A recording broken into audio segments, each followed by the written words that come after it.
চট্টগ্রামের চকবাজারে খালে পড়ে নিখোঁজ ৬ মাস বয়সী শিশু সেহেলিজের মরদেহ ১৪ ঘণ্টা পর উদ্ধার হয়েছে। দুর্ঘটনার স্থান থেকে প্রায় ৯ কিলোমিটার দূরে চাকতাই খাল থেকে শিশুটির নিথর দেহ উদ্ধার করা হয়। ফায়ার সার্ভিস, নৌবাহিনী, আনসার ও পুলিশ সদস্যরা রাতভর নিয়োজিত ছিলেন এই উদ্ধার অভিযানে। গেল ৫ বছরে চট্টগ্রামের খাল ও নালায় পড়ে ১৩ জনের মৃত্যু হয়েছে। অথচ নগর কর্তৃপক্ষ কার্যকর কোনো পদক্ষেপ নেয়নি বলে অভিযোগ এলাকাবাসীর।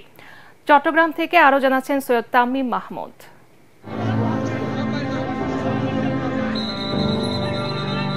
শুক্রবার রাতে চট্টগ্রামের চকবাজার এলাকার হিজড়া খালে পড়ে নিখোঁজ হয় ৬ মাসের শিশু সেহেরিস। প্রায় ১৪ ঘণ্টা উদ্ধার অভিযান শেষে সকাল ৯:৩০টার দিকে চাকতাই খাল থেকে শিশুটির মরদেহ উদ্ধার করেন স্থানীয়রা।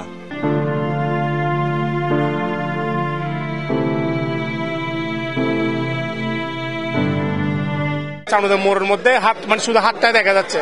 কাঁচারা ময়লা, এখানে তো এমনি ময়লা। শরীরে কোনো আঘাতের চিহ্ন ছিল না, ও এভাবে উপরের দিকে ছিল। শিশুটি উদ্ধারের খবরে এক নজর দেখতে ছুটে আসেন স্বজন, প্রতিবেশী সহ শত শত মানুষ। তৈরি হয় শোকাবহ পরিবেশ।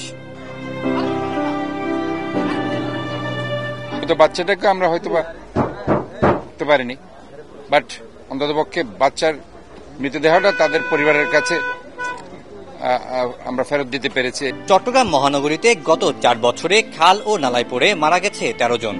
প্রতি বছরই বর্ষা মৌসুমে চট্টগ্রামের বিভিন্ন স্থানে নালায় পড়ে স্রোতে তলিয়ে মানুষ মারা যাওয়ার ঘটনা ঘটে।